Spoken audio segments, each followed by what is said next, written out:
Martine habite un splendide pavillon de 7 pièces avec véranda et jardin. Mais elle a un gros problème, sa petite fille ne veut plus venir la voir ici. Et sa chambre reste déserte. Bon ben ici c'est la chambre de ma petite fille. Et ça fait 1 an qu'elle n'est pas venue, qu'elle ne vient plus. Cette situation, Martine ne peut plus la supporter. Du coup, elle n'a plus qu'une seule envie, déménager.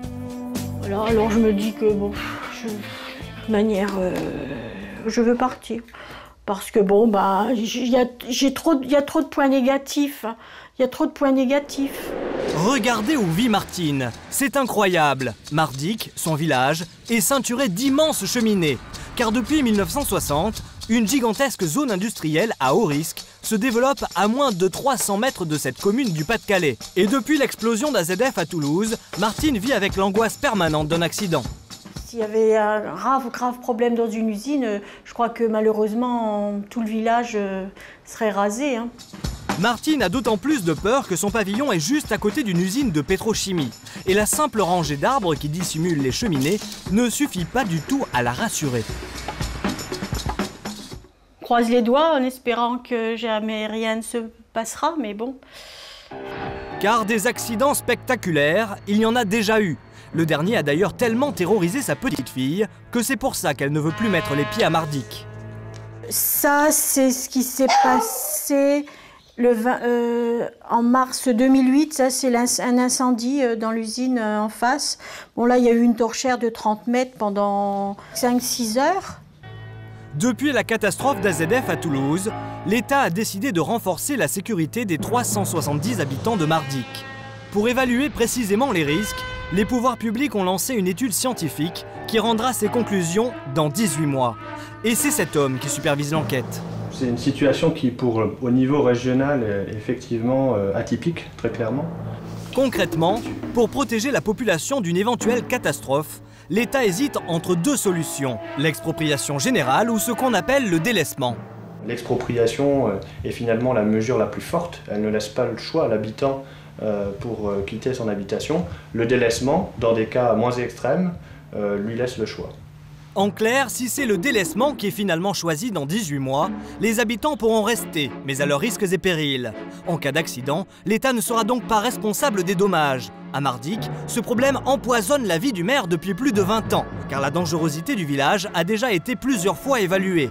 Et d'ailleurs, les conclusions de certaines enquêtes ont de quoi laisser perplexe. Alors donc il y a 20 ans, on a coupé le village en 2. Donc ici, nous nous trouvons en zone Z2, zone blessée grave, et de l'autre côté, nous risquons plus rien. C'est hors zone. Allez comprendre quelque chose. Vous avez bien compris. À l'époque, certains fonctionnaires ont décrété sans rire que le danger des usines ne pouvait pas franchir cette ligne pointillée.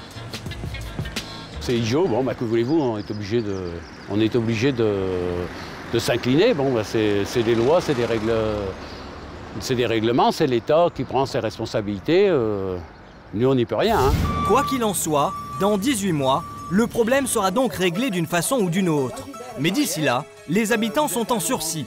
Au bistrot local, le maire a parfois beaucoup de mal à leur expliquer que l'avenir du village ne dépend plus de lui. Désormais, c'est à l'État de trancher. Comme je dis toujours, Jean-Claude, je n'ai pas le droit de vie et de mort sur mes concitoyens. Non. Les gens font ce qu'ils veulent. On sait qu'il y a du danger. C'est arrivé à Toulouse, ça peut arriver ici. Bon, quelqu'un qui est âgé comme moi, par exemple, bon, j'ai 63 ans, je suis en retraite, bon, s'il arrive quelque chose, bon, ben, j'en ai déjà profité, mais ces petits jeunes, là, bon, ils ont quand même pas profité. Moi, bon, ben, le plus long est derrière, hein. Je suis plus près du pot de chrysanthème que du paquet de dragées, hein. Mais au village, tout le monde ne veut pas attendre les conclusions de l'enquête des pouvoirs publics pour partir. Nadia habite ici avec ses 3 enfants. Et depuis la catastrophe d'AZF à Toulouse, elle est à bout de nerfs. Tous les ans ou tous les 2 ans, il y a quelque chose, quoi. Jusqu'au jour où ça va, je vais être crue, mais ça va nous péter dans la figure. Et vous allez voir qu'ici, la peur d'une explosion n'est pas le seul problème. Aujourd'hui, Nadia reçoit la visite du docteur, car sa petite dernière est une fois de plus malade. Bonjour docteur. On s'était vu parce qu'elle avait été malade, et là, elle a perdu 2 kilos. Oui. Elle est retournée à l'école hier, mais elle est très fatiguée, elle est cernée, donc j'aimerais bien que vous le sculptiez et peut-être des examens. On va regarder ça.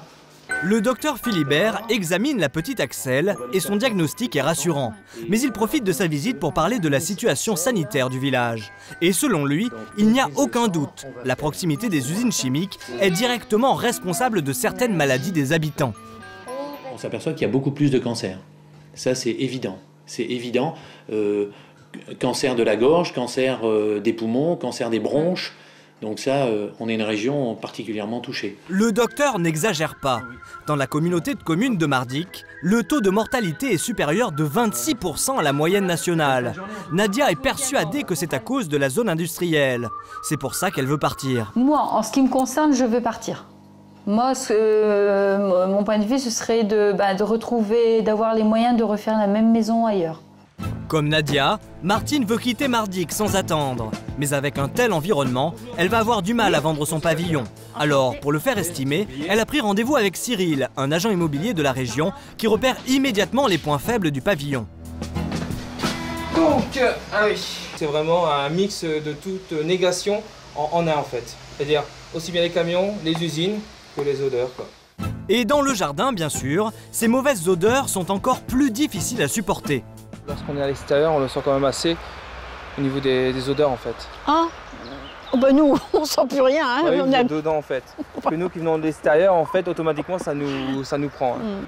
Après une petite demi-heure de visite, le verdict de Cyril tombe. On est quand même sur une commune qui n'est pas du tout évidente. Je dirais qu'au niveau du marché actuel, on serait aux alentours des 150 000. Martine n'en revient pas. 150 000 €, c'est 40% de moins que le prix du marché. Et même à ce tarif-là, elle n'est pas sûre de trouver un repreneur. Mais curieusement, dans le village, la proximité des usines ne fait pas peur à tout le monde. Nicole, par exemple, fait partie des irréductibles. Zone industrielle ou pas, elle est bien décidée à rester ici. Si les usines, je ne les vois pas. C'est très calme, on est très heureux. C'est le paradis ici. Et si Nicole refuse de partir, c'est parce que toute sa famille est originaire de Mardic. Voilà, je vous présente ma petite tribu. Ce sont tous mes enfants, mes petits-enfants, dont une grande partie habite Mardic et qui aiment beaucoup leur village, où ils y ont vécu. Voilà, nous sommes 22. Nicole vit et travaille à Mardic depuis 40 ans. Son entreprise de menuiserie est connue dans toute la région. Alors bien sûr, danger ou pas, il n'est pas question de remettre tout ça en cause. Je ne vois pas pourquoi je partirais de Mardic et pour aller où? Pour être aussi bien, ça va être difficile. Quoi qu'il arrive, Nicole ne partira pas. Elle estime d'ailleurs que les risques sont largement surévalués et préfère ignorer la peur de ses voisins. Je fais confiance à la sécurité des usines. On a la chance d'être en France où il y a quand même des choses draconiennes qui existent. Je dis que la sécurité des gens dans ces usines qui y travaillent, elle existe et que leur vie, elle vaut ma vie. Alors, que se passera-t-il dans 18 mois? Mardic deviendra-t-il un village fantôme ou sera-t-il élu la commune la plus dangereuse de France? Quelles que soient les conclusions de l'évaluation des risques industriels menés par l'État, ses habitants vont avoir beaucoup de mal à voir l'avenir en rose.